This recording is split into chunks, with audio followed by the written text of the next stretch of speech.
সামনেই নতুন জীবন। বাড়িটার রং চটে গেছে, নানা জায়গায় ফাটল। তার কোনো কোনো জায়গা থেকে উঁকি মারছে বট অশ্বত্থের চারা। রাস্তার ভেপার ল্যাম্পের কটকটে আলোয় বাড়িটাকে শতচ্ছিন্ন পোশাক পরা ভিখারি মনে হচ্ছে। বাড়ির সদর দরজার মাথায় ছোট্ট ইলেকট্রনিক সাইনবোর্ড, তাতে ইংরেজি হরফে লেখা শর্টস অ্যান্ড কিকস। তার নিচে ছোট ছোট হরফে বিধিবদ্ধ সতর্কীকরণ, drug abuse is injurious to health.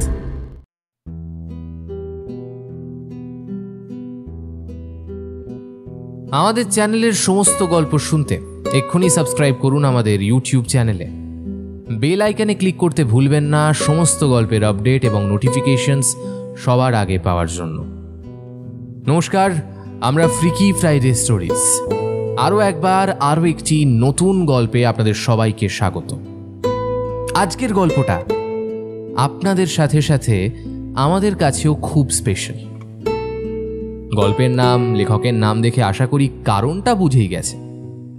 আজ আপনারা শুনবেন প্রখ্যাত সাহিত্যিক অনীশ দেবের কলমে একটি ভিন্ন স্বাদের ভয়ের উপন্যাস অপরূপ অন্ধকারের প্রথম পর্ব। আজকের গল্প পাঠ তথা গল্পের সূত্রধার আমি সায়ন্তন। শুনতে থাকুন আজকের বিশেষ বিশেষ নিবেদন অনীশ দেবের কলমে অপরূপ অন্ধকার প্রথম পর্ব।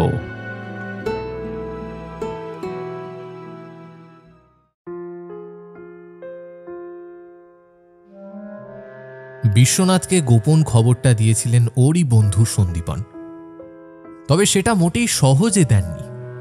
ওকে আড়ালে ডেকে নিয়ে গিয়ে অনেক চাপাচাপি করতে হয়েছিল, সঙ্গে ঘুষ দিতে হয়েছিল 1 প্যাকেট বিদেশি সিগারেট।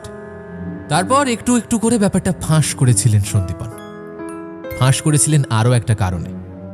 বিশ্বনাথের রোজগার হেনস্থার কথা শুনে সন্দীপনের মনটা নরম হয়েছিল। বন্ধুর দুঃখ কষ্ট দাগ কেটেছিল মনে। তাই গোপন কথাটা আর গোপনে রাখতে পারেননি। শুনে থ হয়ে গিয়েছিলেন বিশ্বনাথ। এরমটাও হয়? হয় মানে? চোখ পাকিয়ে বলেছিলেন সন্দীপন। হচ্ছে, এই তো আমি জলজ্যান্ত তোমার সামনে দাঁড়িয়ে আছি, তারপরেও তুমি অবিশ্বাস করবে?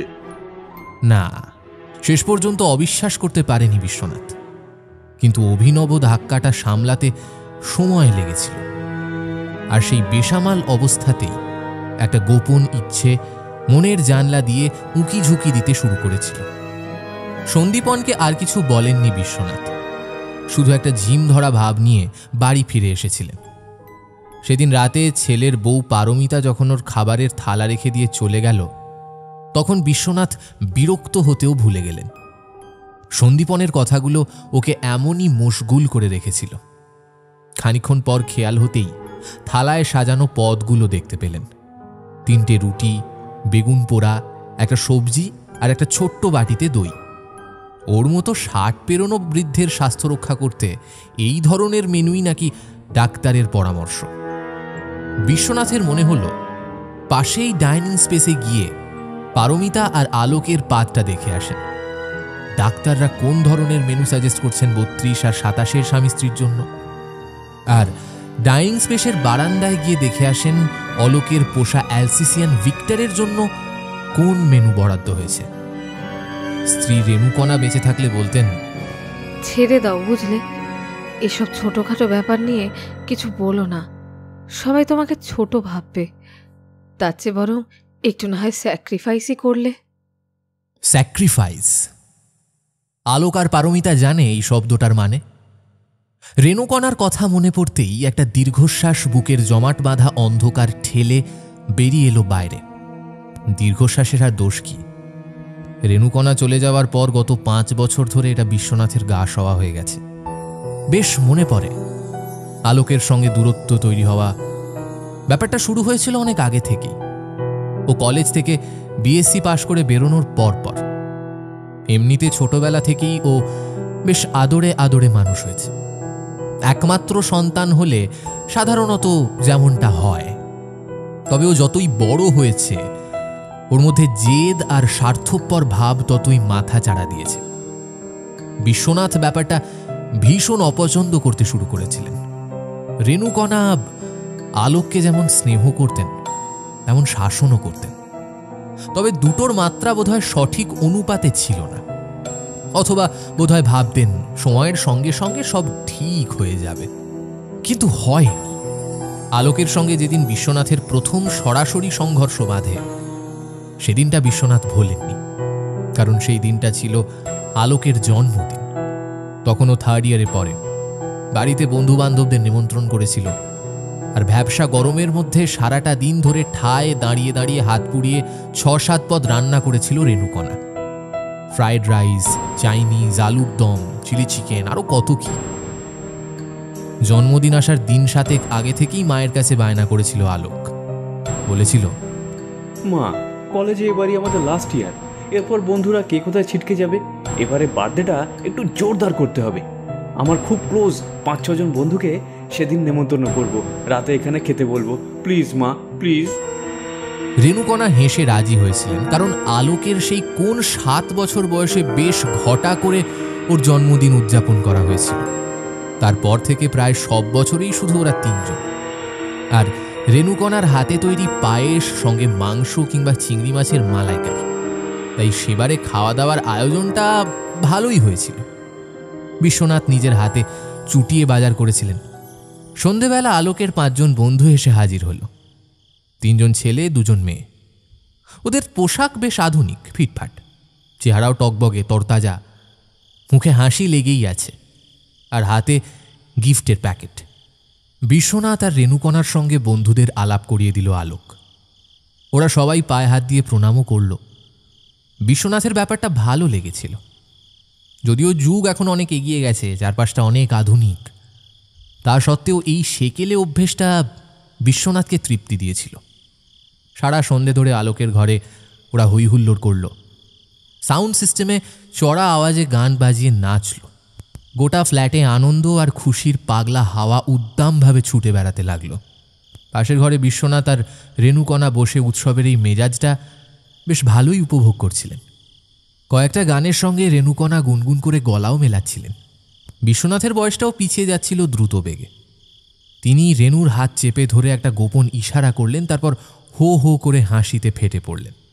কিন্তু রাতের খাওয়া দাওয়ার পরেও ওদের হইহুল্লোড় চলতে লাগলো।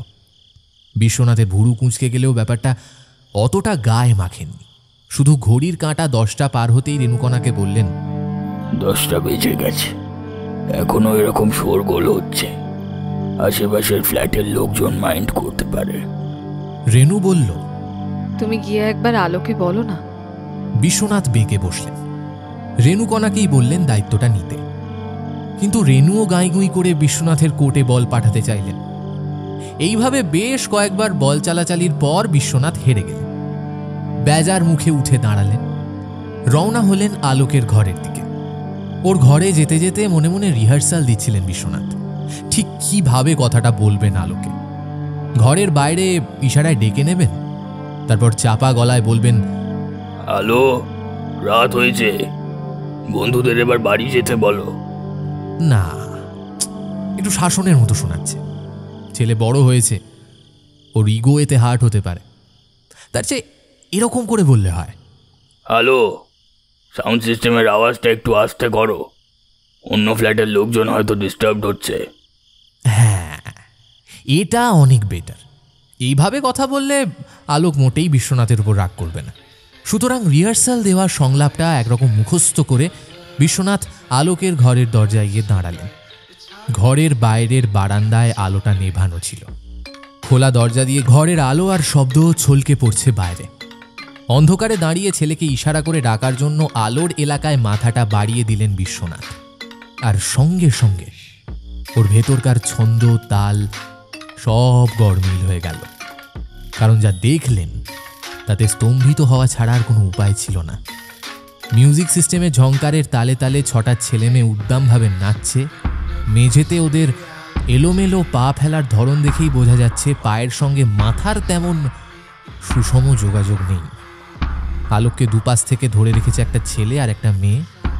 ছেলেটা রোগা, লম্বা, থুতনিতে 1 চিলতে দাড়ি, আর মেয়েটা মাথায় খাটো ফর্সা রঙের দুপাশে কোঁকড়া চুল, চোখে মেটাল ফ্রেমের চশমা, গায়ে লাল রঙের 3/4 হাতা টপ, পায়ে স্কিন টাইট জিন্স।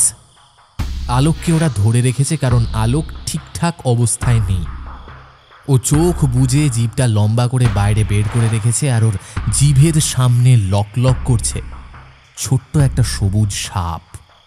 সাপটাকে আলোকের জিভের কাছাকাছি ধরে রেখেছে কালো মতন কদম ছাঁট চুল একটি ছেলে। ছেলেটির চুলের ডান পাশটা সাপটার মতোই সবুজ, আর হাতে চামড়ার দস্তানা। বেসামাল নাচের তালে তালে আলোকের জিভ এপাশ ওপাশ সরে যাচ্ছিল, আর সাপটাও জিভের নিশানা ঠিক রাখতে এদিক ওদিক মাথা নাড়ছিল। বিদ্যুৎ ঝিলিকের মতো সবুজ হিলহিলে সাপটা আলোকের জিভে ছোবল মারল। ছোবল এসে পড়ল বিশ্বনাথের বুকেও। যন্ত্রণায় বুকের ভেতরটা মুচড়ে উঠল। ভেজা কাপড় নিংড়ানোর মতো হৃৎপিণ্ডটা অমানসিক শক্তিতে মোচড় দিচ্ছিল কেউ, আর টপ টপ করে রক্ত ঝরছিল। পৃথিবীর যত বয়স বাড়ছে ততই সে আধুনিক হয়ে উঠছে। পৃথিবীর বয়স আসলে যেন কমছে, কিন্তু বিশ্বনাথের বুকের ভেতরটা হু হু করছিল। একটু আধটু নেশা করা দোষের নয় হয়তো, কিন্তু তাই বলে সাপের ছোবল। ছোবলটা জিভে পড়ার পরই পাগলের মতো মাথা ঝাঁকাতে শুরু করলো আলোক। ওর শরীরটা বেপরোয়াভাবে ছটফট করতে লাগলো। ব্যাপারটা যন্ত্রণার না আনন্দের সেটা আলোকের বডি ল্যাঙ্গুয়েজ দেখে বুঝতে চাইলেন বিশ্বনাথ, কিন্তু পারলেন না। শুধু দেখলেন আলোকের দুপাশের ছেলেটা আর মেয়েটা শক্ত করে আলোককে ধরে রেখেছে, আর আলোকের ঠোঁটের কোণ থেকে লালা ঝরছে। একটা তৃপ্তির গোঙানিও যেন শোনা যাচ্ছে ওর মুখ থেকে।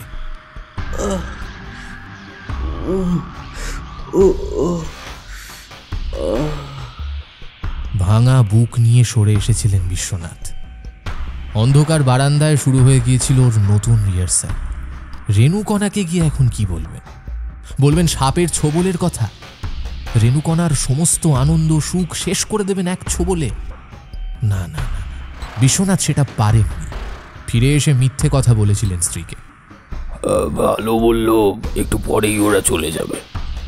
শাক দিয়ে মাছ ঢাকার চেষ্টা সেই শুরু। রেণুকণা বিশ্বনাথের কাছ থেকে আলোককে আড়াল করেছেন, আর বিশ্বনাথ পাড়া প্রতিবেশী বন্ধু বান্ধবদের কাছ থেকে আলোর কালো দিকগুলো লুকিয়ে রাখার প্রাণপণ চেষ্টা করেছেন।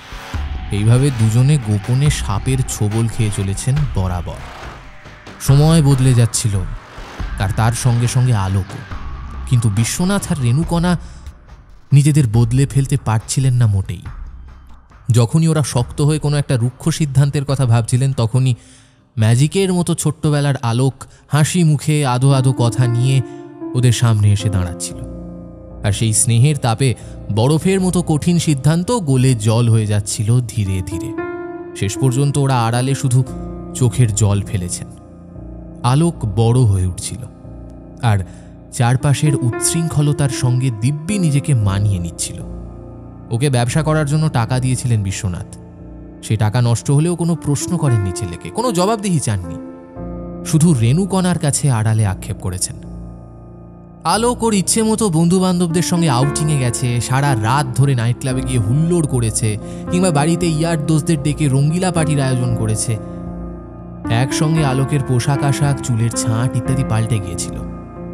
কখনো লম্বা লম্বা চুল, এক কানে দুল, বুড়ো আঙুলে সোনার আংটি নিয়েও হাজির হয়েছে বিশ্বনাথের সামনে। আবার কখনো বা জুলপিহীন কদম ছাঁট, হাতে রিস্টব্যান্ড, গলায় সরু চেন, তার লকেটে কঙ্কালের মাথা। আবার কোনোদিন নাভি পর্যন্ত খোলা 3/4 হাতা ফিনফিনে কাপড়ের জামা, বুকে নানান রঙের উল্কি, ডান বুকের নিপলে আটকানো সোনার রিং। এইভাবে ছেলেটা ধীরে ধীরে অচেনা হয়ে যাচ্ছিল বিশ্বনাথের কাছে। আলোক থেকে থেকে স্রেফ লোক হয়ে যাচ্ছিল। জীবনের শেষ কটা বছর রেণুকণার বেশ কষ্টে কেটেছিল। চাপা গলায় আপন মনে প্রায়ই বলতেন, আমাদের সেই আগের সময়টাই ভালো ছিল, যখন আর কেউ ছিল না, শুধু তুমি আর আমি।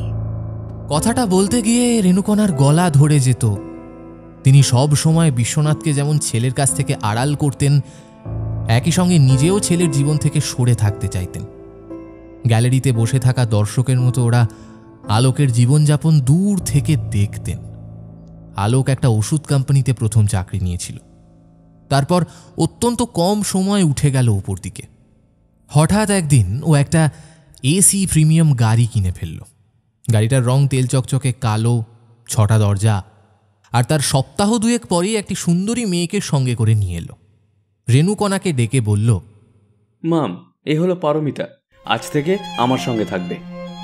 ঘটনাটা রেণুকণাকে নতুন করে তেমন ধাক্কা দেয়নি। আধুনিক টিভি প্রোগ্রামের দৌলতে সবাই জানে যে শাঁখা সিঁদুর বিয়ে বহু বছর ধরে মাথায় উঠেছে। এখন শুধু থাকাথাকি যুগ। যতদিন পোষায় একসঙ্গে থাকো, তারপর ইচ্ছে হলে একা চলে যাও। কিন্তু বিশ্বনাথ বা রেণুকণা ব্যাপারটাকে বিয়ে বলেই ভেবেছেন। পারমিতা আজও বিশ্বনাথের চোখে আলোর স্ত্রী। আলোকের বিয়ের অথবা ওই রকম কিছুর বছরখানেক পর রেণুকণা চলে গেলেন। চলে যাওয়ার সময় নিজে যেমন কষ্ট পাননি, তেমন কাউকে কষ্ট দেনওনি। রাতে ঘুমিয়েছিলেন, সকালে সেই ঘুম আর ভাঙল না। রেণুকণা চলে যাওয়ার জন্য তৈরি ছিলেন না, তাই কিছুই গুছিয়ে যেতে পারেননি। বিশ্বনাথকে আচমকা মাঠে একা দাঁড় করিয়ে চলে গেলেন। ঢেউয়ের দাপটে লাট খাওয়া মানুষের মতো বিশ্বনাথের সব ওলট পালট হয়ে গেল। তিনি হতবুদ্ধি, বিভ্রান্ত হয়ে গেলেন। তারপর থেকে 5টা বছরে সবকিছুই কেমন বদলে গেল। ফ্ল্যাটের সবচেয়ে ছোট ঘরটায় বিশ্বনাথের ঠাঁই হল। সরকারি গবেষণা সংস্থা ড্রাগ রিসার্চ ইনস্টিটিউট থেকে সিনিয়র সুপারিনটেন্ডেন্ট হিসেবে রিটায়ার করলেন এবং ছোটবেলার মতো বেকার হয়ে গেলেন। টিভি দেখে, রেণুকণার কথা ভেবে আর বই পড়ে সময় কাটাতে লাগলেন বিশ্বনাথ। লোকজনের সঙ্গে কথাবার্তা কমিয়ে দিলেন। চারপাশের জীবন থেকে ধীরে ধীরে নিজেকে দূরে সরিয়ে নিলেন। সমস্ত আশা আকাঙ্ক্ষা ছেড়ে তিনি যেন কোনো চরম মুহূর্তের অপেক্ষায় রইলেন। একটা অপ্রয়োজনীয় জীবনকে বয়ে বেড়ানোর ক্লান্তি আর গ্লানি বিশ্বনাথকে কুড়ে কুড়ে খেতে লাগলো। সামনে রাখা থালার দিকে হাত বাড়ালেন। এক টুকরো রুটি ছিঁড়ে নিয়ে সেটা দিয়ে খানিকটা বেগুন পোড়া মুড়ে নিলেন। বিড়বিড় করে বললেন, দেখো রেণু, কপাল পোড়া দিয়ে রুটি খাচ্ছে। গ্রাসটা মুখে পুড়ে দিলেন। একই সঙ্গে চোখ ফেটে জল এলো। খাবারটা চিবিয়ে ঢোক গিলতে কষ্ট হলো। রেণুকণা ওর বুকের ভেতর থেকে বকুনি লাগালেন। কি ছেলে মানুষের মতো করছো? কি খেলে সেটা বড় কথা নয়, শরীর রাখাটাই বড় কথা। ভুলে যাও কেন? তোমার বয়স হয়েছে। নাও নাও, খেয়ে নাও। লক্ষ্মীটি, কেঁদো না। গলা ব্যথা করলেও খাওয়া শেষ করলেন বিশ্বনাথ। অনেকটা জল খেয়ে গলা সাফ করে তবেই ঠিকঠাক শ্বাস নিতে পারলেন আবার। পারমিতার ছকে দেওয়া নিয়ম মতো এঁটো থালা আর গ্লাসটা টয়লেটের কাছে ওয়াশ বেসিনের নিচে রেখে দিলেন। তারপর বেসিনে হাত মুখ ধুচ্ছেন। হঠাৎই একটা চাপা গড়গড় শব্দ শুনে বেসিনের সামনের আয়নার দিকে তাকালেন।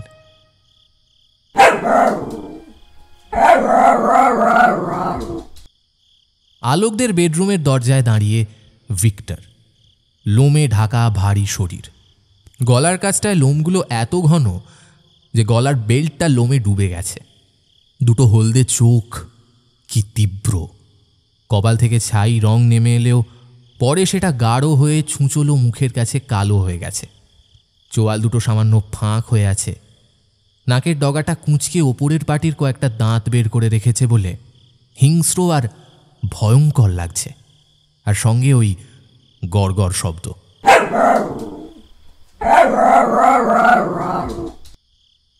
রোজকার রুটিন থেকে বিশ্বনাথ জানেন ভিক্টর এখন টয়লেটে যাবে।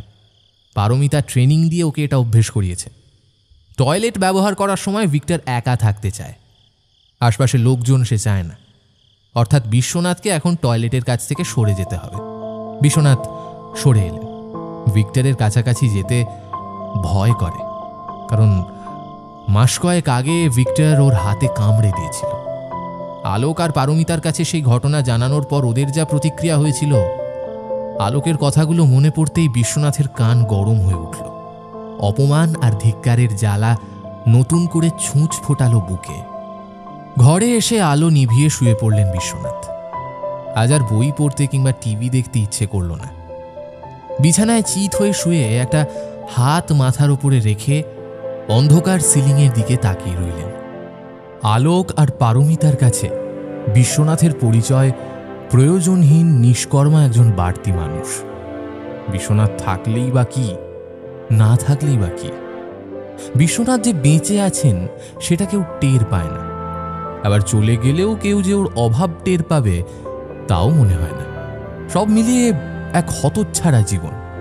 সেই জন্যই সন্দীপনের কথাটা মনে পড়ছিল বারবার।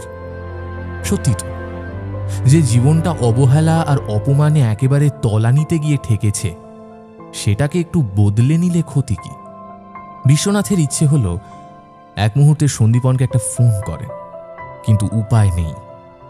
বেস ফোন আলোকদের ঘরে, আর বিশ্বনাথের মোবাইল ফোন নেই, কিন্তু সন্দীপনের আছে। এই নতুন চাকরিটা নেওয়ার পরেই বোধহয় তিনি মোবাইল ফোন কিনেছেন। কমিউনিটি পার্কে রিটায়ার্ড বন্ধুদের আড্ডায় সন্দীপন বিশ্বনাথের সবচেয়ে কাছের বন্ধু, কারণ দুজনের জীবনে অনেকটা মিল আছে। সন্দীপন বিপত্নিক, ওর এক ছেলে যেমন একরাশ মেয়ে বন্ধু জুটিয়ে ফুর্তি ফাট্টা করে, ছেলের বউও একই টাইপের। দুজনেই একেবারে যেন রাজ্যটোক। সন্দীপন ওদের সঙ্গে কোনো রকমে টিকে আছেন, সেই জন্যই বিশ্বনাথের সঙ্গে সন্দীপনের সুখ দুঃখের কথা বেশি হয়। আজ সন্ধেবেলা পার্কে বসে সন্দীপনের কাছে ব্যাপারটা শোনার পর বিশ্বনাথ হতবাক হয়ে গিয়েছিলেন, একটা ভয়ঙ্কর ধাক্কা খেয়েছিলেন। কিন্তু যতই ব্যাপারটা নিয়ে চিন্তা করছেন ততই মনে হচ্ছে সন্দীপন ঠিকই করেছেন। প্রথমত, এই চাকরিটা নিলে একটা কাজের মধ্যে থাকা যাবে, আর দ্বিতীয়ত আর্থিক টানাপোড়েনের জায়গাটা অনেক নরম আর সহজ হয়ে যাবে। তাছাড়া এখন যে জীবনে বিশ্বনাথ হাঁটছেন কিনা কে জানে। তার ডাকনাম হয়তো জীবন, কিন্তু পোশাকি নাম যে মরণ, সেটা কজন বুঝবে? বিশ্বনাথ ভেবে দেখলেন মরে থাকা মানুষ আর মরতে পারে না, তাই ঠিক করলেন কাল রাস্তায় বেরিয়ে সন্দীপনকে ফোন করবেন। বাড়িটার বাইরের চেহারাটা যে ছদ্মবেশ সেটা বোঝা গেল ভেতরে ঢোকার পর। বাইরেটা যেমন জরাজীর্ণ আদ্যিকালের বদ্যি বুড়ো, ভেতরটা ততটাই উল্টো, বেশ ঝকঝকে স্মার্ট। এটাই শর্টস অ্যান্ড বিগসের অফিস। রাস্তার ফোন বুথ থেকে সন্দীপনকে ফোন করে একটা কোম্পানির নাম আর একটা সেলফোনের নাম্বার নিয়েছিলেন বিশ্বনাথ। তারপর দুরু দুরু বুকে সেই নাম্বারে ফোন করেছেন। ইয়েস। একটি মেয়েলি গলা উত্তর দিল। আপনি কি বলছেন? নমস্কার, আমি বিশ্বনাথ বোস বলছি। এই ফোন নাম্বারটা আপনাকে কে দিয়েছেন? রেফারেন্সটা কাইন্ডলি বলবেন? বিশ্বনাথ সন্দীপনের নাম ঠিকানা বললেন। সঠিক রেফারেন্স না দিতে পারলে কথাবার্তা যে সেখানেই শেষ, সেটা সন্দীপন বার করে বিশ্বনাথকে বলে দিয়েছে। বলেছে যে ওরা স্রেফ রং নাম্বার বলে লাইন কেটে দেবে। ও প্রান্তে মেয়েটি একটু সময় নিচ্ছিল, বোধহয় কম্পিউটারের ডেটাবেসে সন্দীপনের নাম ঠিকানাটা ক্রস চেক করে নিচ্ছিল। একটু পরে বলল, ওকে মিস্টার বোস, বলুন কিভাবে আপনাকে আমরা হেল্প করতে পারি? বিশ্বনাথ বেশ চেষ্টা করে বললেন, আইসিডি অপারেশন করাতে চাই। এই কথা শুনে মেয়েটির যান্ত্রিক গলা একটুও কাঁপল না। ও বলল, আপনার ফুল পোস্টাল অ্যাড্রেস দিন আর আপনার মায়ের বিয়ের আগের পদবি বলুন। বিশ্বনাথ নিজের পুরো ঠিকানা বললেন। তারপর আমতা করে জানতে চাইলেন, আমার মায়ের মেইডেন সারনেম। মা তো বহু বছর আগে মারা গেছেন, তাই তার বিয়ের আগের। মেয়েটি বিশ্বনাথকে বাধা দিয়ে বলল, একটা দুটো অফবিট পার্সোনাল ইনফরমেশন আমরা ডেটাবেসে স্টোর করে রাখি মিস্টার বোস। আমাদের কোনো পেশেন্ট ওভার দ্য ফোন কোনো ইনফরমেশন চাইলে আমরা তার টেলিফোনিক পার্সোনাল আইডেন্টিফিকেশন নাম্বার ছাড়াও দু একটা পার্সোনাল ইনফো ক্রস চেক করে নিই। সেই জন্যই আপনার মায়ের মেড ইন সারনেমটা দরকার। যদি বাই চান্স কেউ আপনার টিপিন নাম্বারটা জেনেও যায়, সে আপনার নাম করে ফোন করেও আমাদের কাছ থেকে আপনার কোনো প্রাইভেট ইনফো বের করতে পারবে না। একটু দম নিল মেয়েটি, তারপর বলল, This is absolutely for protection of your privacy, Mr. Bose. I hope you will understand. Biswanath বুঝলেন, কিন্তু একই সঙ্গে অবাকও হলেন। এত সতর্কতা কিসের জন্য? একটু পরেই ওর মনে হলো অপারেশনটা হয়তো ইললিগ্যাল, তাই এত সাবধান হতে চায় ওরা। বিশ্বনাথ ওর মায়ের বিয়ের আগের পদবি বললেন। তখন মেয়েটি ওকে একটা নাম্বার দিয়ে বলল, এটা আপনার রেফারেন্স নাম্বার। আমাদের অফিসের রিসেপশনে এসে এই রেফারেন্স নাম্বারটা বলবেন আর আপনার ফটো আইডি কার্ড দেখাবেন, তাহলেই আপনাকে একজন এক্সিকিউটিভ অফিসারের সঙ্গে দেখা করতে দেওয়া হবে। আপনার দেখা করার সময় হলো সন্ধ্যে 7টা থেকে 9টা। যদি আজ থেকে ঠিক 7 দিনের মধ্যে আপনি যোগাযোগ না করেন, তাহলে আপনার সমস্ত রেকর্ডস আমাদের ডেটাবেস থেকে অটোমেটিক্যালি ইরেজড হয়ে যাবে। তখন আপনাকে পুরো কেসটা রিওপেন করতে হবে। Is it clear mister Bose? এত কথা বলার সময় মেয়েটির গলায় এতটুকু ওঠা পড়া হয়নি। মনে হচ্ছিল টেলিফোনে মেয়েটা পড়া মুখস্থ বলছে। এরপর মেয়েটা বিশ্বনাথকে শর্টস অ্যান্ড কিক্সের ঠিকানা দিল। তারপর বলল, wish you all the best in your possible new life mister Bose. Thank you for calling. Have a nice day. টেলিফোনে কথা বলার পর বেশ কয়েকদিন তীব্র দোটানায় ভুগেছেন বিশ্বনাথ। অপারেশন করাবেন না রাতে বিছানায় শুয়ে শুয়ে রেণুকণার সঙ্গে অনেক কাল্পনিক তর্ক বিতর্ক করেছেন, নিজের সঙ্গেও অনেক লড়াই করেছেন। কারণ এই সিভি অপারেশনটা পার্মানেন্ট, রিভার্সেবল নয়। একবার অপারেশন হয়ে গেলে আর ফেরা যায় না। বিশ্বনাথ অনেক ভেবে শেষ পর্যন্ত সিদ্ধান্ত নিলেন তিনি আর ফিরতে চান না। সুতরাং বাড়িটার সামনে দাঁড়িয়ে ফিরে যাওয়ার কোনো ঝটকা টের পেলেন না বিশ্বনাথ। বরং মনে হলো সামনেই নতুন জীবন। বাড়িটার রং চটে গেছে, নানা জায়গায় ফাটল, তার কোনো কোনো জায়গা থেকে উঁকি মারছে বট অশ্বত্থের চারা। রাস্তার ভেপার ল্যাম্পের কটকটে আলোয় বাড়িটাকে শতচ্ছিন্ন পোশাক পরা ভিখারি মনে হচ্ছে। বাড়ির সদর দরজার মাথায় ছোট্ট ইলেকট্রনিক সাইনবোর্ড, তাতে ইংরেজি হরফে লেখা শর্টস অ্যান্ড কিক্স। তার নিচে ছোট ছোট হরফে বিধিবদ্ধ সতর্কীকরণ, drug abuse is injurious to health. চারপাশে ড্রাগের নেশা কীরকম জাঁকিয়ে বসেছে সেটা বিশ্বনাথ ভালোই জানেন। সরকার ড্রাগ অ্যাবিউজের সমস্যা নিয়ে সবচেয়ে বেশি ব্যতিব্যস্ত।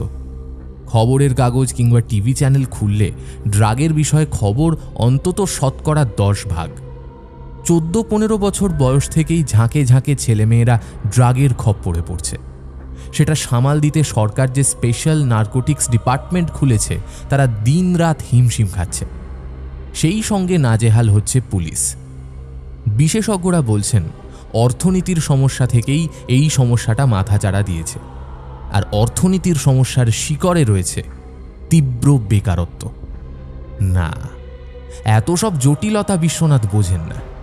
তিনি শুধু দেখছেন চারপাশের ছেলেমেয়েরা দিন দিন কেমন উচ্ছৃঙ্খল বেপরোয়া হয়ে উঠছে, নিত্য নতুন নেশার পেছনে পাগলের মতো ছুটছে। ওদের সামনে নির্দিষ্ট কোনো লক্ষ্য নেই। বাড়ির ভেতরে ঢুকে ঝকঝকে তকতকে একটা অফিসের মুখোমুখি হলেন বিশ্বনাথ। চারপাশে শুধু কাঁচের দেওয়াল, শৌখিন রাবার উডের ফার্নিচার, ল্যাপটপ, কম্পিউটার আর টেলিফোন। কোথাও কোথাও মিহি সুরে ফোনের রিং বাজছে। এছাড়া এয়ার কন্ডিশনড অফিসটায় আর কোনো শব্দ নেই। সব পার্টিশন কাঁচের হওয়ায় অফিসের ভেতরটা অনেক দূর পর্যন্ত দেখা যাচ্ছিল। বিভিন্ন কাঁচের দেওয়ালে যেসব স্লোগান আর পোস্টার লাগানো রয়েছে, তাতে মনে হবে শর্টস অ্যান্ড কিক্সের আসল কাজ হলো ড্রাগের মারাত্মক নেশা ছাড়ানো। প্রতিটা পোস্টারে ওদের লোগো SAK অক্ষর 3টে সুন্দর জড়ানো কায়দায় লেখা। বিশ্বনাথের অবাক লাগছিল, মনে হচ্ছিল এটাও আরেকটা ছদ্মবেশ। রিসেপশনে অনেক লোকের ভিড়, বেশিরভাগই কম বয়সী ছেলে মেয়ে, সঙ্গে ওদের বাবা মা কিংবা গার্জেন। ওরা সত্যি সত্যিই ছেলে মেয়েদের ড্রাগের নেশা ছাড়াতে এসছেন। কিন্তু ওই ভিড়ের মধ্যে দুজন বয়স্ক মানুষকে দেখে বিশ্বনাথের সন্দেহ হলো, ওরা দুজন সিভি অপারেশনের জন্য আসেনি তো? কে জানে, শর্টস অ্যান্ড কিক্স হয়তো ড্রাগের দুদিকেই কাজ করে, ড্রাগের নেশা ধরানো এবং ছাড়ানো।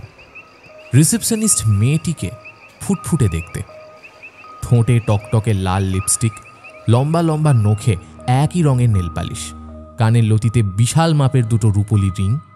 ওর পেছনের দেওয়ালে জ্বলন্ত সিগারেটের ওপরে লাল কাটা চিহ্ন দেওয়া একটা পোস্টার। রিসেপশনে বিশ্বনাথ নিজের নাম লেখা স্লিপ জমা দিয়ে দুরু দুরু বুকে অপেক্ষা করতে লাগলেন। পালা আসতেই রিসেপশনিস্ট মেয়েটি ওর নাম ধরে ডাকল। বিশ্বনাথ চেয়ার ছেড়ে উঠে মেয়েটির কাছে গেলেন, নিজের রেফারেন্স নাম্বার বললেন, ফটো আইডি কার্ড দেখালেন। মেয়েটা ভাবলেশহীন মুখে ল্যাপটপের বোতাম টিপতে লাগল। কালো কিবোর্ডের ওপর নড়ে চড়ে বেড়ানো লাল নখগুলোকে ফুলের পাপড়ি বলে মনে হচ্ছিল। ল্যাপটপের পর্দায় মেয়েটা কি দেখল কে জানে, শুধু চোখ তুলে বিশ্বনাথের দিকে কয়েক পলক তাকালো, তারপর বলল, আপনি বসুন মিস্টার বোস, আপনাকে নিতে লোক আসবে। বেশিক্ষণ বসতে হলো না। সাদা অ্যাপ্রন পরা একটি ছেলে অফিসের ভেতর থেকে হেঁটে আসছিল রিসেপশনের দিকে। কাঁচের দরজা ঠেলে সে রিসেপশন জোনে এলো। রিসেপশনিস্টের কাছে গিয়ে চাপা গলায় কি যেন জিজ্ঞেস করল। উত্তরে রিসেপশনিস্ট চোখের ইশারায় বিশ্বনাথকে দেখিয়ে দিল। সঙ্গে সঙ্গে ছেলেটি স্মার্টভাবে চলে এলো বিশ্বনাথের কাছে। নিচু গলায় বলল, মিস্টার বোস। বিশ্বনাথ মাথা নেড়ে হ্যাঁ বলে উঠে দাঁড়ালেন। কাইন্ডলি আমার সঙ্গে একবার আসুন। ছেলেটির সঙ্গে এগোলেন বিশ্বনাথ।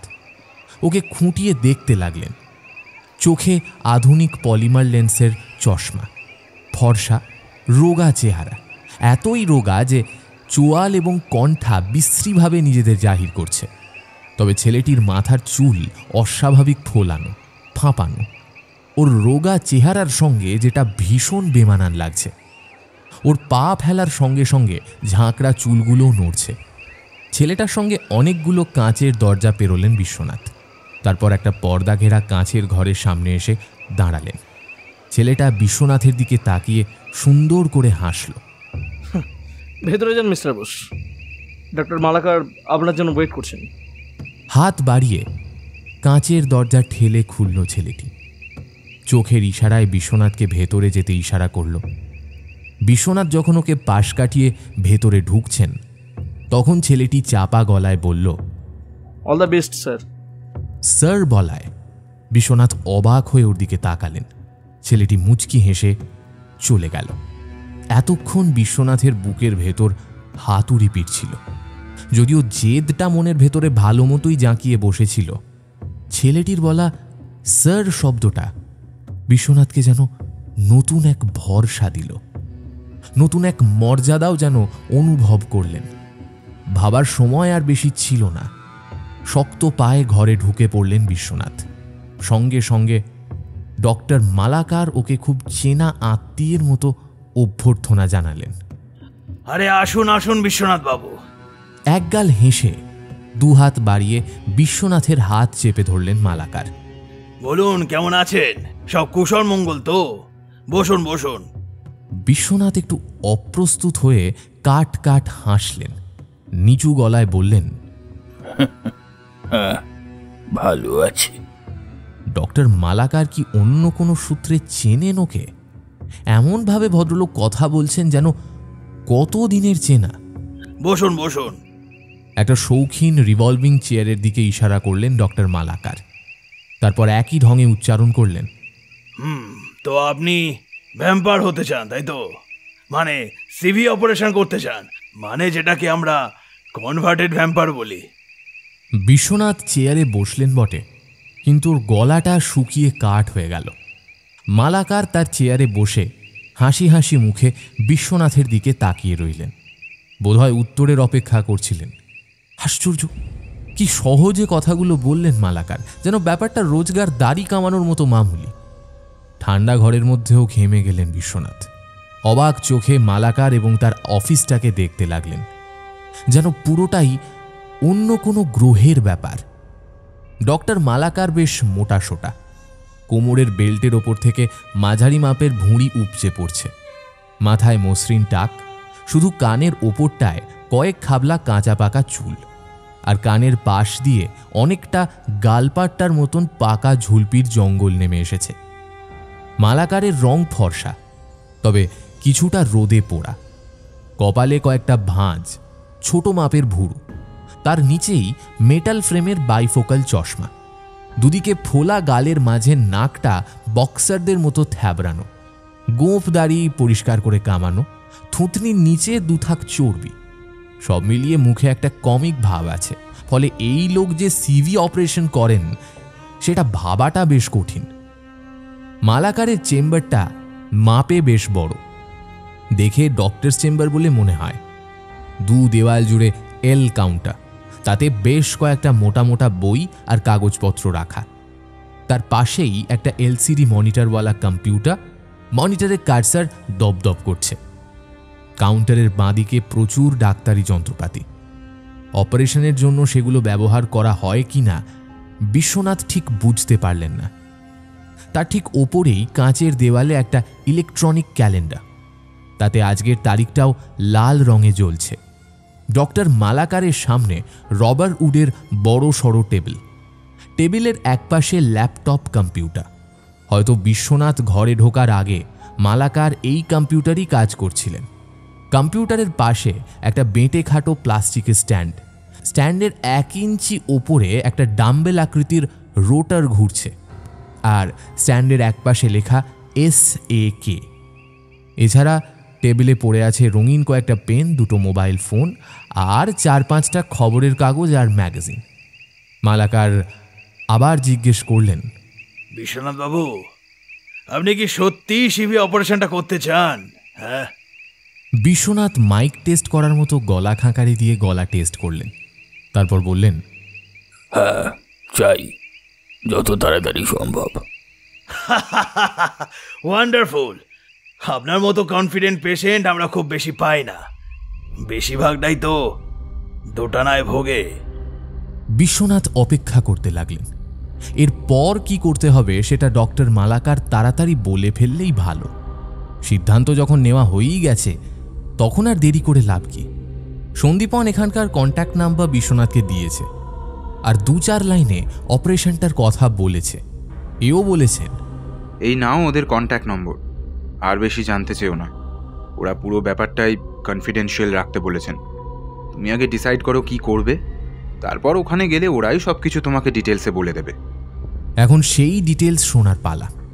ডক্টর মালাকার টেবিলে রাখা ল্যাপটপে আঙুল চালালেন, এলসিডি পর্দার দিকে কয়েক সেকেন্ড আর চোখে তাকালেন, তারপর বিশ্বনাথের দিকে তাকিয়ে একগাল হাসলেন। বিশ্বনাথ বাবু, আমরা আপনার একঘেয়ে ক্লান্তিকর জীবনটা পুরো বদলে দেব। নতুন থ্রিল আনবো জীবনে, জীবনের নতুন দরজা খুলে দেব আপনার সামনে। তারপর টেবিলের উপর ঝুঁকে এলেন Malakar.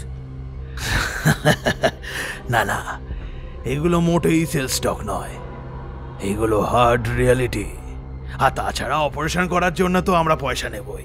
So you should not be grateful to us, it's a personal deal. আপনি যা চান আমরা দেব। আপনি তো জানেন এই 22nd সেঞ্চুরিতে টেকনোলজি যেভাবে বুম করেছে তেমনই হয়েছে অ্যাডিকশন বুম আর স্ম্যাক বুম। এখনকার ইয়ং জেনারেশন 28%ই অ্যাডিক্টেড। মদ, গাঁজা, চরস, হ্যাসিস, LSD, মেরিজুয়ানা, কোকেন, মরফিন, মিথাডিন, ম্যাক্সালাইন, এইরকম কত আর নাম বলবো। এর কোনোটা স্টিমুল্যান্ট, কোনোটা নার্কোটিক, আবার কোনোটাও বা হ্যালোসিনেশন। এরকম আরও অনেক টাইপেরই আছে, কিন্তু লাস্ট 15 কি 20 বছরের মধ্যে আরও নতুন নতুন নেশা ইন্ট্রোডিউস হয়ে গেছে। ডক্টর মালাকারকে বাধা দিয়ে বিশ্বনাথ বললেন, হ্যাঁ, যেমন সাপের ছোবলে। হাসলেন মালাকার। ঠিকই বলেছেন, তবে সাপের ছোবলেই ব্যাপারটা থেমে থাকেনি। সাপের পাশাপাশি চালু হয়েছে পাহাড়ি কাঁকড়া, বিছে, গিরগিটি, বেচির কামড়। এছাড়া যদিও খুব রেয়ার আর কস্টলি, কেউ কেউ নেশার জন্য আমেরিকার অ্যারো পয়জন ফ্রগের বীজ ডাইলুট করে ব্যবহার করে। আপনি জানেন কিনা জানি না, বহু বছর আগে কাফ সিরাপ আর ঘুমের ট্যাবলেটেও এসব কাজে ব্যবহার হতো। কিন্তু বিশ্বনাথ মাথা নাড়লেন। হ্যাঁ, শুনেছি। ডক্টর মালাকার ভুরু উঁচিয়ে প্রশ্ন করলেন, এখন সব কিছু ছাড়িয়ে গেছে কোন নেশা জানেন?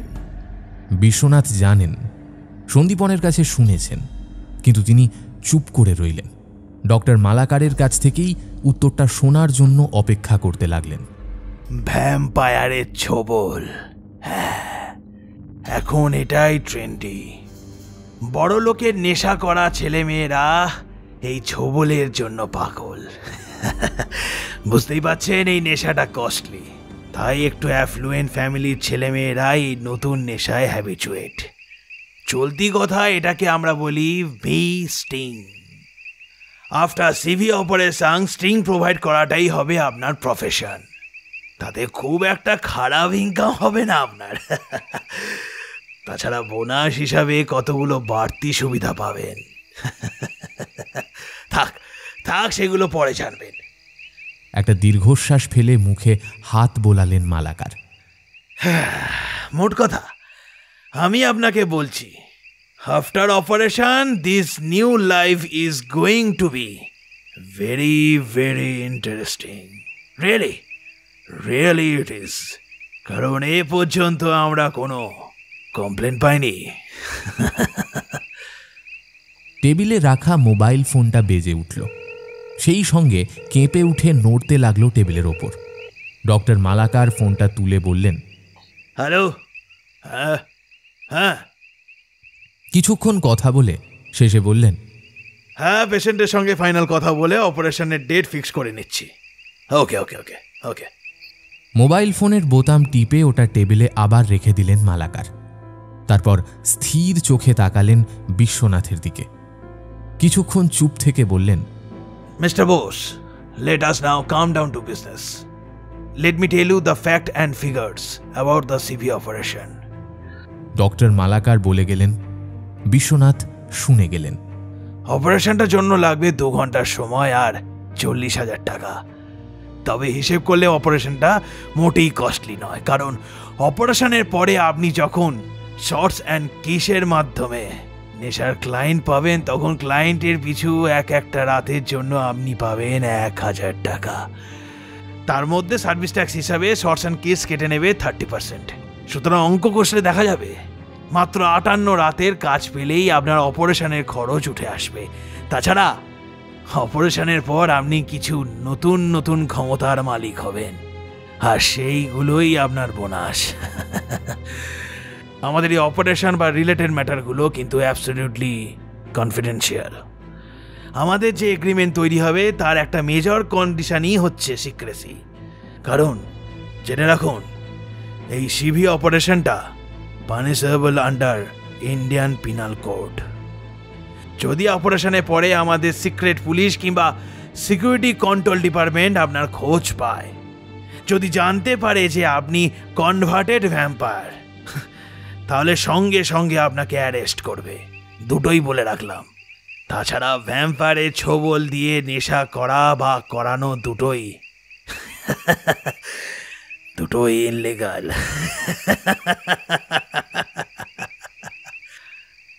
মালাকার আবার চওড়া হাসলেন। চেয়ারে হেলান দিয়ে হাত দুটো ভুঁড়ির ওপর রাখলেন। তারপর একটু কেশে নিয়ে বললেন, আপনি হয়তো ভাবছেন ইনলিগাল হলেও এই কাজটা আমরা করছি কেন? করছি কারণ এই অপারেশনটা বায়োটেকনোলজির একটা নতুন এক্সপেরিমেন্ট। তাছাড়া আমরা তো ভালো কাজ তো করছি। এই যে কত কত ছেলে মেয়েকে ড্রাগের সর্বনাশা নেশা থেকে বাঁচাচ্ছি। হ্যাঁ, আসলে এক গাদা পুণ্যের সঙ্গে ছিটে ফাটা পা মিশে থাকলে সেটা হিসেবের মধ্যে আসে না। মোট কথা মিস্টার বোস, আপনি এখন এসএসসি এর সিক্রেট জোনে ঢুকে পড়েছেন। এবার আপনাকে এগ্রিমেন্ট ফর্ম আর বন্ড সই করানো হবে। তারপর আপনার রুটিন মেডিকেল চেক আপ করা হবে। এই ধরুন ECG, easy, blood pressure, USG, এইসব আর কি। এবারে বলুন, আপনি কবে অপারেশনটা করতে চান? বিশ্বনাথ যে সিভি অপারেশনটা করিয়েছেন সেটা আলোক বা পারমিতা টের পেল না। কারণ অপারেশনটা এমন যে অপারেশনের পর ঘন্টা 3 রেস্ট নিলেই রোগী চাঙ্গা হয়ে বাড়ি ফিরে যেতে পারে। ফলে বিশ্বনাথও অপারেশনের পর শর্টস অ্যান্ড কিক্স থেকে দিব্যি পায়ে হেঁটে বেরিয়ে এসে ট্রলি বাস ধরে বাড়ি চলে এসেছেন। ওরা কেউ কিছু টের পায়নি। তবে ভিক্টর বিশ্বনাথকে দেখে যেন একটু বাড়তি গড়গড় করেছিল। তাতে ভয় পেয়ে সাত তাড়াতাড়ি নিজের ঘরে ঢুকে পড়েছেন। বিশ্বনাথের কেমন যেন গা গুলোচ্ছিল, তাই রাতে আর কিছু খাননি। ডক্টর মালাকার বলেছেন, কটা দিন একটু ঠান্ডা নরম জিনিস খাবেন, আর তার সঙ্গে দুধ আর ফলের রস। তেতো হাসি আঁকা হয়ে গেল বিশ্বনাথের ঠোঁটে। দুধ বা ফলের রস? মালাকার তো আর জানেন না ওই দুটো জিনিসের বন্দোবস্ত করতে গেলে অকর্মণ্য বেকার বুড়ো বাপের জন্য আলোর যা বাজেট সেটা ছাড়িয়ে যাবে। ডক্টর মালাকার বন্ধুর মতো সমস্ত ব্যাপারটা বুঝিয়ে দিয়েছেন বিশ্বনাথকে।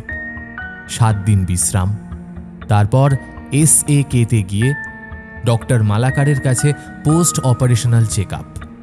এই রুটিন চলবে টানা 32 দিন। তারপর বিশ্বনাথ নতুন জীবনের জন্য পুরোপুরি তৈরি হয়ে যাবে।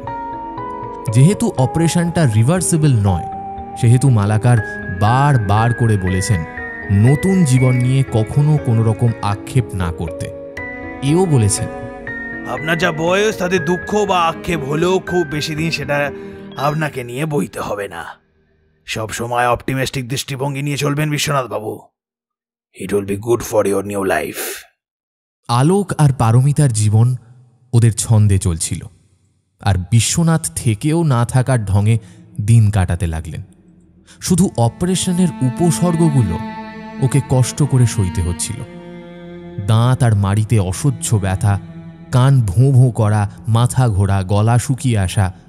মালাকার ওকে ফোন নাম্বার দিয়েছেন, বলেছেন দরকার মনে করলে আমাকে ফোন করবে, আমার ফোন 24 ঘন্টায় অন থাকে। অপারেশনের সময় স্বাভাবিকভাবেই বিশ্বনাথের কোনো জ্ঞান ছিল না, তবে অপারেশনের আগে ডক্টর মালাকার সংক্ষেপে সহজে ব্যাপারটা ওকে মোটামুটি বোঝাতে চেষ্টা করেছেন। বিশ্বনাথের ক্যানাইন টুথ বা সদন্ত দুটো আধুনিক কৌশলে রিস্ট্রাকচার্ড করা হয়েছে, ফলে দাঁত দুটো এখন আরও চোখা হয়েছে, আর ওই দুটোর ভেতরে সূক্ষ্ম চ্যানেল তৈরি করা হয়েছে। ওর লালা গ্রন্থির মধ্যে ইমপ্ল্যান্ট করা হয়েছে একটা স্পেশাল ভ্যাম্পায়ার সিরাম গ্ল্যান্ড। এছাড়া নার্ভাস সিস্টেমটাকেও রিমডেল করে ভাইটালাইজ করা হয়েছে, আর মাসল স্ট্রেংথ অনেক বাড়ানো হয়েছে। সেই সঙ্গে কমানো হয়েছে যন্ত্রণা অনুভবের ক্ষমতা। ডক্টর মালাকারের ভাষায়, পুরো ব্যাপারটাই এটা হাইটেক ইন্টিগ্রেটেড কোঅর্ডিনেট অপারেশন। গত 5 দশকে বায়োমেট্রোলজিক ফর্মুলা বুম না হলে এই অপারেশনটা শুধুমাত্র কল্প বিজ্ঞানের বইয়ের পাতায় পাওয়া যেত, বিজ্ঞানের বইয়ে নয়। বিশ্বনাথ বোকার মতো প্রশ্ন করেছিলেন, আচ্ছা, অপারেশনের পর আমি তাহলে কি হব, মানুষ না ভ্যাম্পায়ার? দুটোই। You will be have the best of both world. তারপর তার সেই কি মজার হাসি। হতভম্ব বিশ্বনাথের চোখের সামনে সন্দীপনের মুখটা ভেসে উঠেছিল। সন্দীপন বলেছিলেন, আমি তো বেশ মজায় আছি, কোনো সমস্যা নেই। যেহেতু এই সিক্রেট অপারেশনটা নিয়ে কারোর সঙ্গে আলোচনা করাটা স্ট্রিক্টলি বারণ, তাই তোমাকে সব খুলে বলতে পারছি না।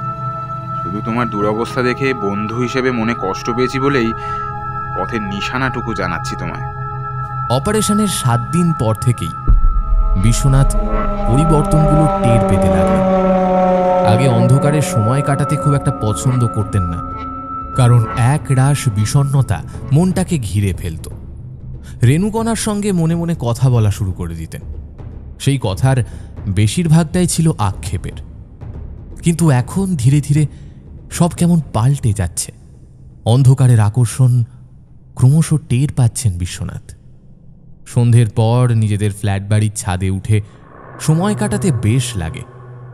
খুব প্রয়োজন না হলে ঘরের আলো জ্বালেন না, আর সেই অন্ধকারে চোখ মেলে কত না নতুন নতুন রূপ দেখতে পান বিশ্বনাথ। ওর চোখের সামনে জমাট অন্ধকার কেমন সুন্দর সুন্দর ছবি তৈরি করে। তখন রেণুকণার সঙ্গে কথা বলেন বিশ্বনাথ, আক্ষেপের নয়, আনন্দের কথা। যেমন আর কিছুদিন পর থেকে বিশ্বনাথের টাকা পয়সার টানাপোড়েন আর থাকবে না। তখন অনেকটা নিজের মতো করে বাঁচতে পারবেন। রাস্তার হোটেল রেস্তোরাঁ ইচ্ছে মতো ভালো মন্দ খেতে পারবেন। কোনো দুস্থ মানুষকে 5টা টাকা ভিক্ষে দিতে পারবেন। কমিউনিটি পার্কে খেলতে আসা ছোট ছোট ছেলে মেয়েদের লজেন্স বা চকলেট বিলি করতে পারবেন। বিশ্বনাথের খুশি খুশি ভাব দেখে রেণুকণা খুশি হন।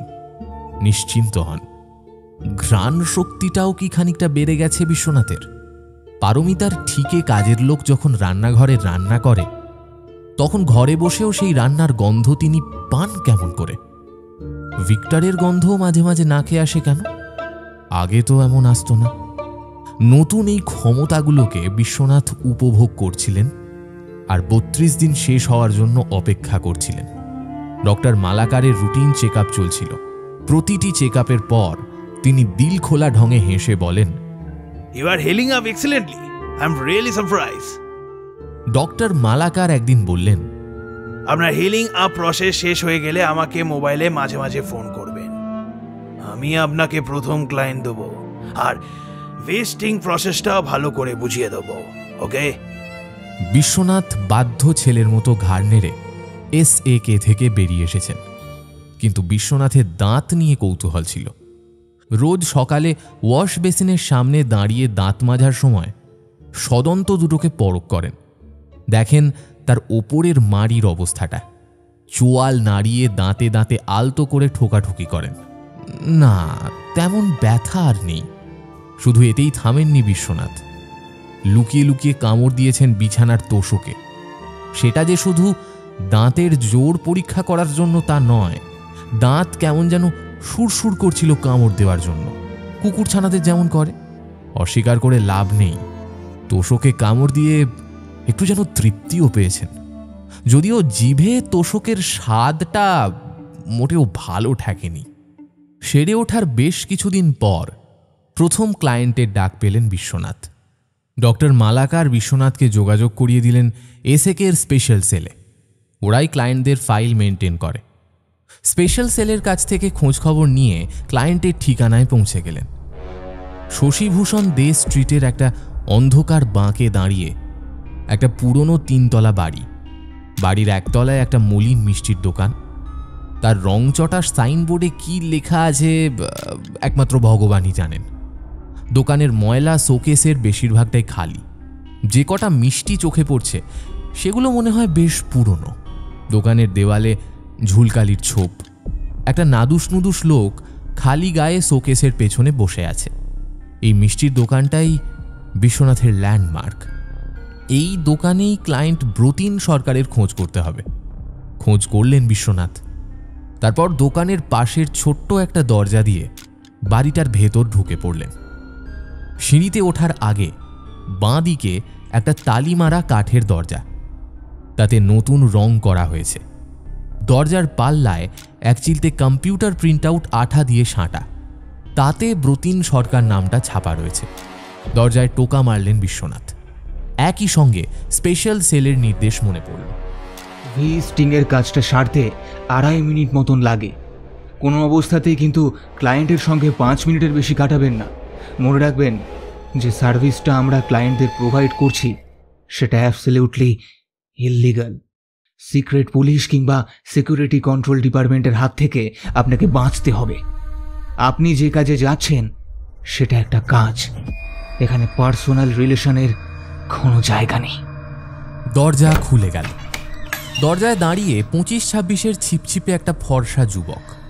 মাথার চুল কদম ছাঁট, দুগালে কুণ্ডলি পাকানো সাপের উল্কি, বাঁ ভুরুর শেষে একটা ছোট্ট আংটি। ব্রতিনের চোখ ঢুলু ঢুলু, তবে সেটা নেশার জন্য নাও হতে পারে, কারণ বিশ্বনাথ কোনো রকম গন্ধ পেলেন না। ওর গায়ে লাল স্যান্ডো গেঞ্জি আর পরনে সাদা 3/4 প্যান্ট, যাকে সবাই 3Q বলে। কি চাই? ভারী গলায় প্রশ্ন করল ব্রতিন। স্পেশাল সেলের বলে দেওয়া কোড নাম্বারটা বলল বিশ্বনাথ। বাঁকা ঠোঁটে হাসল ব্রতিন। ওর চোখের মনি প্রত্যাশায় উজ্জ্বল হল। ঘষা নার্ভাস গলায় বলল, আসুন, ভেতরে আসুন। পাশের কোনো ঘর থেকে কড়াইয়ে ফোড়ন দেওয়ার ছ্যাঁক শব্দ পেলেন বিশ্বনাথ। ওর বুকের ভেতরটাও কেমন ছ্যাঁক করে উঠল। সামনেই প্রথম পরীক্ষা। বিশ্বনাথ ঠিকঠাক পারবেন তো? রান্নার গন্ধ নাকে নিয়ে ব্রতিনের ঘরে ঢুকলেন তিনি। ছোট্ট অগোছালো ঘর, চারপাশে কড়া সিগারেটের গন্ধ। রঙিন জামা প্যান্ট এখানে সেখানে ছুঁড়ে ফেলা হয়েছে। একটা ছোট্ট টেবিল বইপত্রে পাহাড় হয়ে রয়েছে। খাট বিছানা প্রায় লণ্ডভণ্ড। তার উপরে সিগারেটের প্যাকেট, লাইটার, 3টে রঙিন সলিউবল প্লাস্টিকের প্যাকেট আর বেশ কয়েকটা 100 টাকার নোট এলোমেলোভাবে পড়ে রয়েছে।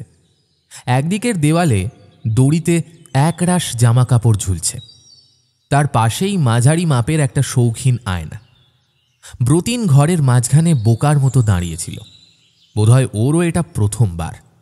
বিশ্বনাথ কাঁপা হাতে দরজাটা বন্ধ করে খিল এঁটে দিলেন। তারপর ব্রতিনের দিকে হাত বাড়ালেন। টাকাটা?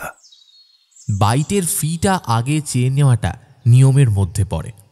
স্পেশাল সেল থেকে এটা বিশ্বনাথকে বারবার বলে দেওয়া হয়েছে। ব্রতিন বিছানার ওপর হুমড়ি খেয়ে খামচে খামচে 100 টাকার নোটগুলো তুলে নিল। কাঁপা হাতে খসখস শব্দ করে গুনল। তারপর বিশ্বনাথের দিকে এগিয়ে দিল। 1000। বিশ্বনাথ টাকাটা গুনে পকেটে রাখলেন। টাকাটা নেওয়ার সময় ওর কান দুটো কেমন গরম হয়ে উঠল। মনে হলো যেন পৃথিবীর আদিম ব্যবসায় নেমে পড়েছেন, টাকার বিনিময়ে খদ্দেরকে সন্তুষ্ট করা। কনভার্টের ভ্যাম্পায়াররা কি এরকম এজেড হয় নাকি? ব্রতিন নার্ভাসভাবে জিজ্ঞেস করল। বিশ্বনাথ ওর দিকে তাকাতেই খেয়াল করলেন ব্রতিন ওকে খুঁটিয়ে দেখছে। বিশ্বনাথ ধীরে ধীরে নার্ভাস ভাবটা কাটিয়ে উঠছিলেন। নিজেকে বুড়ো ভাবতে এখনও তিনি রাজি নন, তাই ব্রতিনের কথার এজেড শব্দটা ওকে একটু খোঁচা দিয়েছিল।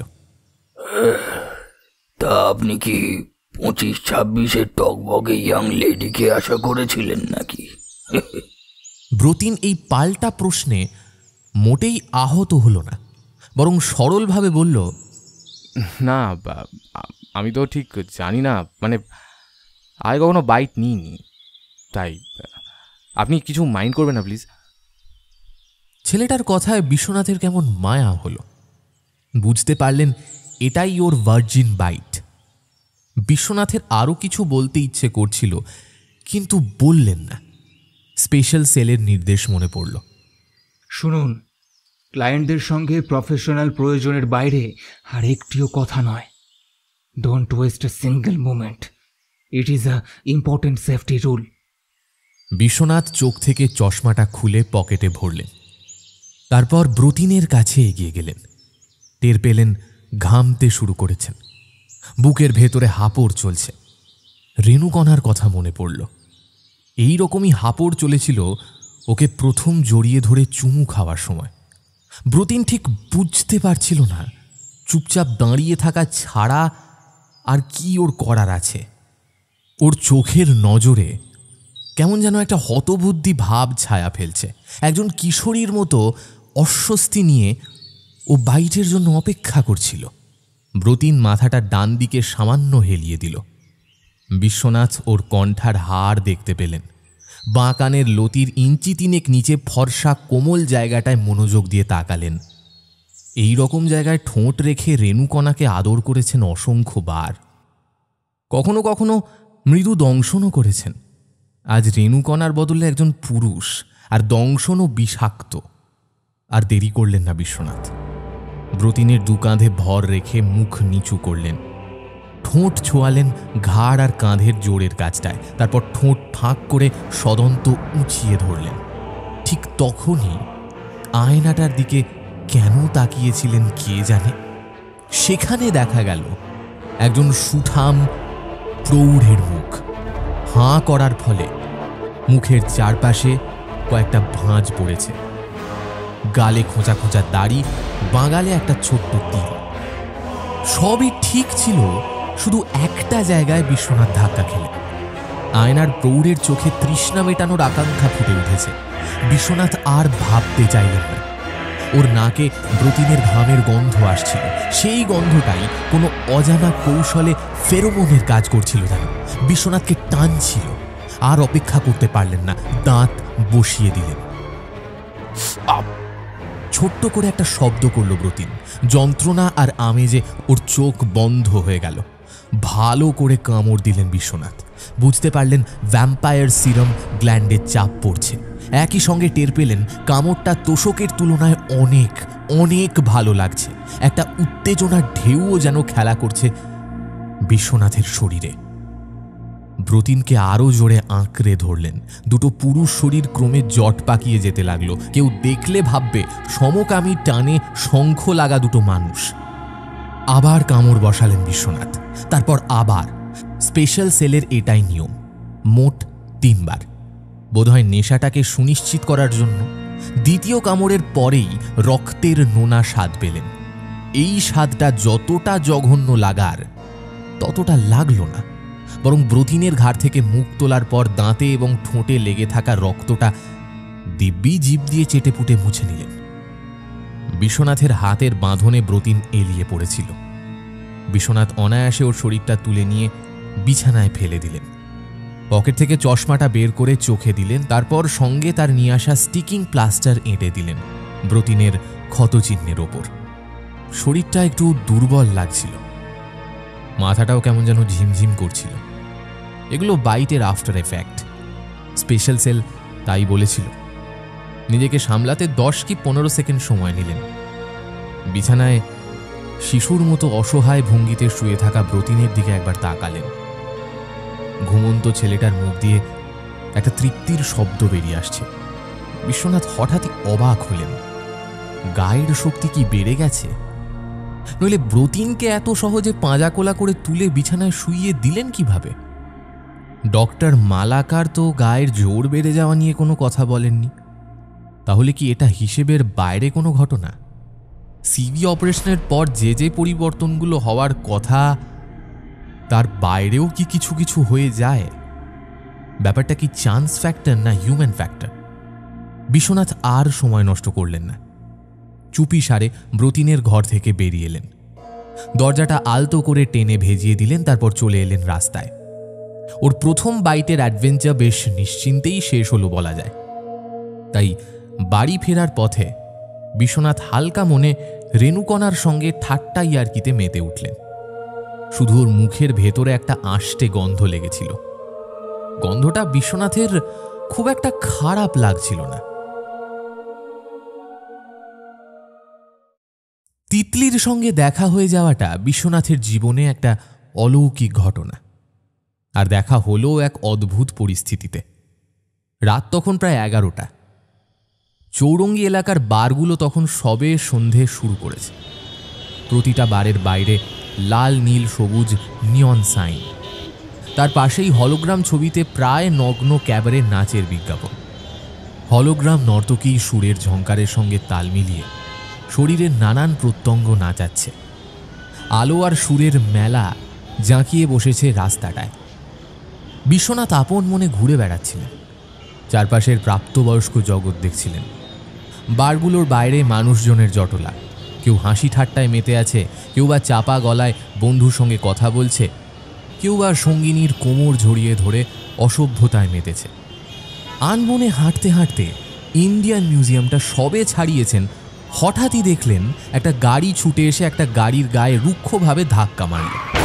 ধাতু আর প্লাস্টিক ভেঙে পড়ার শব্দ হলো। তারপর চেঁচামেচি। জায়গাটা আলো বেশি ছিল না, কিন্তু বিশ্বনাথের দেখতে তেমন সমস্যা হচ্ছিল না। অন্ধকারে দেখতে পাওয়ার ক্ষমতাটা ওর দিনকে দিন জোরালো হয়েছে। চশমা ব্যবহার করা ছেড়ে দিয়েছেন সপ্তাহ 2 আগে। আলোক আর পারমিতা এতে অবাক হলেও কোনো মন্তব্য করেন। বিশ্বনাথ দেখলেন প্রথম গাড়ির ড্রাইভিং সিট থেকে চট করে রাস্তায় বেরিয়ে এলো একটা মেয়ে। তারপর পাশের একটি সরু রাস্তা ধরে প্রাণপণে ছুট লাগালো। পেছনের গাড়ির দরজা খোলা বন্ধের শব্দ হলো। 3টে লোক নেমে পড়েছে গাড়ি থেকে। নেমেই ধাওয়া করেছে ঊর্ধ্বশ্বাসে ছুটে পালানো মেয়েটাকে। বিশ্বনাথের ভেতর থেকে একটা ভ্যাম্পায়ার জেগে উঠল। তিনি ছুটলেন লোকগুলোর পেছনে। শরীরের এই জোর কোত্থেকে পেলেন সে প্রশ্নের উত্তর দিতে পারেননি মালাকার। শুধু বলেছেন, দেখো, এটাকে আমরা বলি X factor. Human factor, chance factor আর আননোন ফ্যাক্টর, এইসব মিলে মিশেই তৈরি হয় এক্স ফ্যাক্টর। তবে এতে ঘাবড়ানোর কিছু নেই। শুধু বলবো, enjoy your new life, but play it safe. বুঝতে পারছেন তো? এখন সেই এক্স ফ্যাক্টর নিয়েই ছুটছিলেন বিশ্বনাথ। রাস্তার দুপাশে পুরনো আমলের বড় বড় বাড়ি। তার সীমানায় বিশাল বিশাল অন্ধকার গাছ।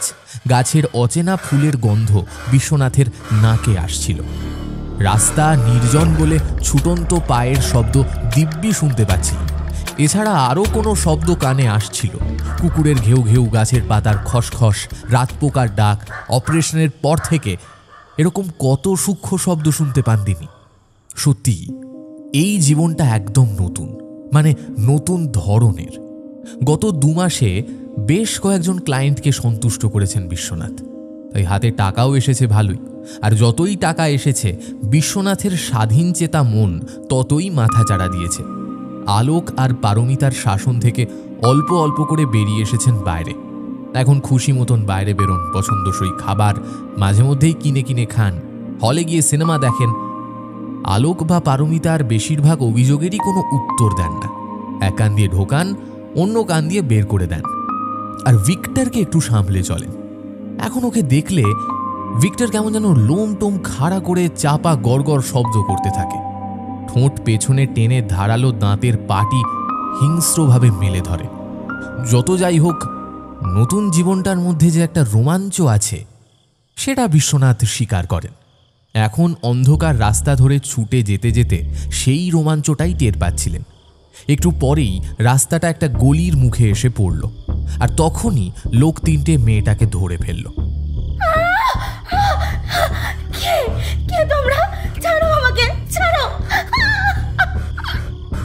মেয়েটা ভয়ে চিৎকার করে উঠল। রাস্তার আলোয় ওর ভয় পাওয়া ফর্সা মুখটা ঝলসে উঠল। বিশ্বনাথ থমকে দাঁড়িয়ে পড়লেন, বড় বড় শ্বাস নিতে লাগলেন। এতক্ষণ একটা ঝোঁকের মাথায় ছুটে এসেছেন, বয়সটার কথা ভাবেননি। এখন যেন হঠাৎই খেয়াল হলো ওরা 3 জন আর বিশ্বনাথ একা। লোক 3টে তখন মেয়েটাকে টেনে হিঁচড়ে নিয়ে যাওয়ার চেষ্টা করছে, আর মেয়েটা প্রতিবাদ আর যন্ত্রণায় চিৎকার করে উঠছে বারবার। রেণুকণা যে পাশেই ছিলেন বিশ্বনাথ টের পাননি। হঠাৎ শুনলেন ওর চাপা ফিসফিসে গলা। কি হলো? যাও, মেয়েটাকে বাঁচাও। ওরা 3 জন, আমি একা। কাতর গলায় মিনমিন করে বলল বিশ্বনাথ। খিলখিল করে হাসলেন রেণুকণা।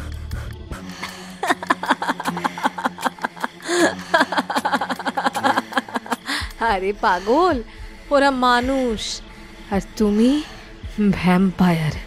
এই নতুন জীবনটাকে ভালো কাজে লাগানোর চেষ্টা করো। যাও যাও যাও। এই আদেশের পর আর কোনো কথা চলে না।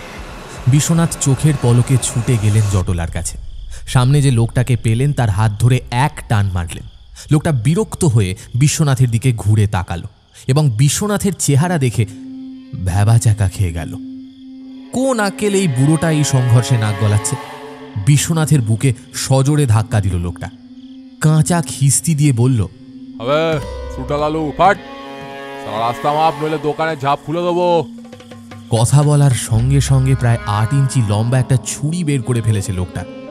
রাস্তার আলোয় ওকে ভালো করে দেখলেন বিশ্বনাথ। এমনিতে ভদ্রলোকের মতো চেহারা, তবে কুতকুতে চোখে শয়তানির ছাপ রয়েছে। চোয়াল চওড়া, কাঠের মতো শক্ত। মুখ থেকে অশ্রাব্য গালিগালাজ আর মদের গন্ধ বেরোচ্ছে। বোঝাই যাচ্ছিল এইসব কাজে লোকটা পুরনো পাপী। ছেড়ে দাও, ছেড়ে দাও আমায়, ছেড়ে দাও। কেন আমাকে নিয়ে যাচ্ছ? ছেড়ে দাও। মেয়েটা দুজনের সঙ্গে ধস্তাধস্তি করতে করতে চিৎকার করছিল। দুজনেই পেছন থেকে মেয়েটাকে কষে জাপটে ধরে হিঁচড়ে টেনে নিয়ে আসছিল। অল্প সময়ের মধ্যে সব কিছু বিশ্বনাথের নজরে পড়েছিল। এও খেয়াল করেছিলেন এত হইচই সত্ত্বেও কোনো লোক অকুস্থলে এসে হাজির হয়নি, বরং 2-1 রাতচরা মানুষ যা চোখে পড়ছিল তারা চলার গতি বাড়িয়ে দিয়ে নিরাপদে দূরত্বে সরে যাচ্ছিল। প্রথম লোকটা বিশ্বনাথকে লক্ষ্য করে ছুরি সমেত হাত চালালো। ছুরির ধারালো ডগাটা বিশ্বনাথের বুক ছুঁয়ে গেল। গায়ের জামাটা চিরে গেল কিনা বিশ্বনাথ বুঝতে পারলেন না, তবে একটা জ্বালা টের পেলেন। সঙ্গে সঙ্গে এক অদ্ভুত কাণ্ড করলেন। সামনে গলা বাড়িয়ে লোকটার ছুরি ধরা হাতে ভয়ঙ্কর একটা কামড় বসালেন। বাইটের নিয়ম মতো একটা কামড়, বড় জোর 5 সেকেন্ড। কিন্তু এখন বিশ্বনাথ নিয়ম টিয়ম সব ভুলে গেলেন। কচ্ছপের কামড়ের মতো চোয়াল চেপে বসিয়ে দিলেন, যেন মেঘ না ডাকলে ছাড়বেন না। লোকটা কিছুক্ষণ ঝটপট করলো, কামড় ছাড়ানোর জন্য হাতটা একবার ঝাঁকালো, কিন্তু ওই পর্যন্তই।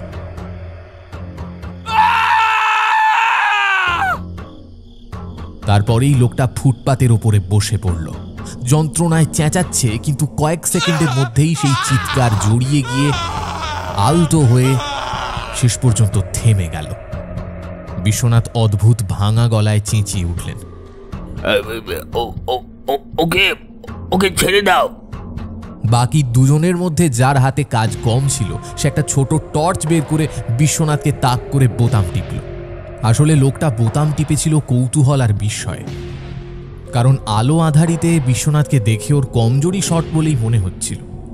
তার সঙ্গে মোকাবিলায় সঙ্গীর এই হাল লোকটা মানতে পারছিল না। কিন্তু টর্চের আলো বিশ্বনাথের মুখের ওপর পড়তেই পলকে সব কিছু মেনে নিল। বিশ্বনাথের ঠোঁটের কোণ থেকে রক্তের রেখা গড়িয়ে নেমে এসেছে থুতনির দিকে। বুকের কাছে জামাটা রক্তে ভেজা। মানুষটার মুখ চোখে অমানুষিক দৃষ্টি, আর ঠোঁট সামান্য ফাঁক করে থাকায় রক্তমাখা দাঁত দেখা যাচ্ছে। সেই সঙ্গে জিভেরও খানিকটা। ফুটপাতে পড়ে থাকা সঙ্গীর দিকে ঘুরে গেল টর্চের আলো, আর সেই মুহূর্তে বিশ্বনাথ ঝাঁপিয়ে পড়লেন প্রাণের মায়া ভুলে। ওই যে মাথার ভেতর রেণুকণা বলেছিল, নতুন জীবনটাকে ভালো কাজে লাগানোর চেষ্টা করো। ভয় পাওয়া লোকটা হাত বাড়িয়ে আক্রমণটাকে ঠেকাতে চেষ্টা করেছিল। বিশ্বনাথ পাগলের মতো ওর ডান হাতের কোড়ে আঙুলটা কামড়ে ধরলেন। দুহাতে আঁকড়ে ধরলেন শত্রুর ডান হাত এবং এক ঝটকায় হাতটাকে বেঁকিয়ে দিলেন অন্যদিকে। মট করে একটা শব্দ হলো। বিশ্বনাথ আঙুল ভাঙার শব্দ আগে কখনো শোনেননি, কিন্তু তা সত্ত্বেও বুঝতে পারলেন ব্যাপারটা। এবার লোকটার চিৎকারের পালা। ওর হাত থেকে টর্চ ছিটকে পড়ল। সাঁড়াশি দিয়ে গলা চেপে ধরা শুয়োরের মতো বিভৎস আর্তনাদ করে উঠল। ছুটও লাগালো একই সঙ্গে। নিজের অজান্তেই বিশ্বনাথ দাঁত খিঁচিয়ে তেড়ে গেলেন সামনের দিকে। 3 নম্বর লোকটা বুঝল গল্প শেষ, তাই একটুও দেরি না করে মেয়েটাকে ছেড়ে দিয়ে পালালো। বিশ্বনাথ বাঁ হাতের পিঠ দিয়ে মুখের রক্তটা মুছে নিলেন। মাথা ঝাঁকিয়ে হাঁপাতে লাগলেন। লজ্জায় গ্লানিতে একেবারে মরে যাচ্ছিলেন। পাগলের মতো এসব কি করলেন তিনি? হয়তো লোকটা পড়ে রয়েছে ফুটপাতে, বেঁচে আছে না মরে গেছে। যদি সিক্রেট পুলিশ দেখে ফেলে, বিশ্বনাথ কি এক লজ্জায় মেয়েটার দিকে তাকাতে পারছিলেন না। বোকার মতো মাথা নিচু করে দাঁড়িয়ে রইলেন। ঠান্ডা বাতাস ওকে ঘিরে খেলা করতে লাগলো। বাতাস বলছিল শীত আসছে। বিশ্বনাথের গা শিরশির করছিল। একই সঙ্গে হালকা মদের গন্ধ নাকে আসছিল। বুঝলেন মেয়েটা নেশা করেছে। শিগগিরই পালিয়ে চলুন, পুলিশ দেখতে পেলে কেলেঙ্কারি হবে। মেয়েটার কথায় বিশ্বনাথ যেন জেগে উঠলেন। মেয়েটা ওর হাত ধরে টান মারল। শিগগিরই ছুট লাগান, এদিকে এদিকে।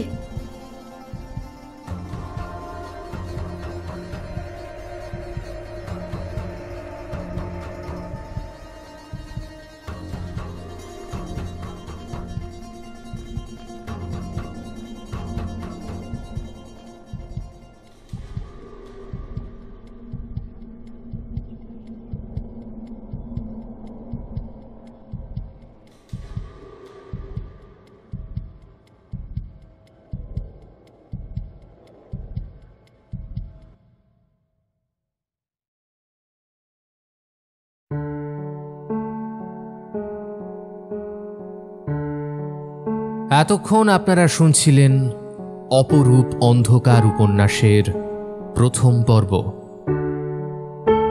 আজকের গল্প পাঠ তথা গল্পের সূত্রধারে ছিলাম আমি সায়ন্তন। অন্যান্য চরিত্রে আমার সাথে ছিল আর্য, রুবিনা, তৃষা, সৌমদ্বীপ, পার্থ, সৃষ্টি, দুর্বা, দিব্যেন্দু, ঋদ্ধি, সৌভিক, মৌপিয়া, সোনিয়া এবং দিব্যেন্দু। গল্পের নাট্যরূপ নির্মাণে ছিল অনিন্দিতা। শব্দ সংযোজন এবং শব্দগ্রহণে ছিল রণজয়। এই গল্পের আবহ সঙ্গীত ও স্পেশাল এফেক্টসে ছিল রণজয়, শঙ্খ ও আর্য। প্রথম পর্বের প্রচ্ছদ নির্মাণে ছিল সৌভিক। কেমন লাগলো আজকের গল্পটা? থুরি উপন্যাসটা যদি ভালো লেগে থাকে অবশ্যই আমাদের চ্যানেলটিকে সাবস্ক্রাইব করে দেবেন। ভিডিওটিতে একটি লাইক দিতে ভুলবেন না। চ্যানেলটা সাবস্ক্রাইব করে বেল আইকনে ক্লিক করে দেবেন সমস্ত গল্পের আপডেট এবং নোটিফিকেশনস সবার আগে পাওয়ার জন্য। কমেন্টে নিজেদের মূল্যবান মতামতটা জানিয়ে যেতে ভুলবেন না। আগামী পর্বে আবার দেখা হবে আপনাদের সাথে আরও একটা নতুন ভিন্ন স্বাদের অনবদ্য গল্প নিয়ে। সবাই ভালো থাকবেন, সুস্থ থাকবেন, ফ্রিকি ফ্রাইডে স্টোরিজ শুনতে থাকবেন। দেখা হচ্ছে আগামী পর্বে। নমস্কার, শুভরাত্রি।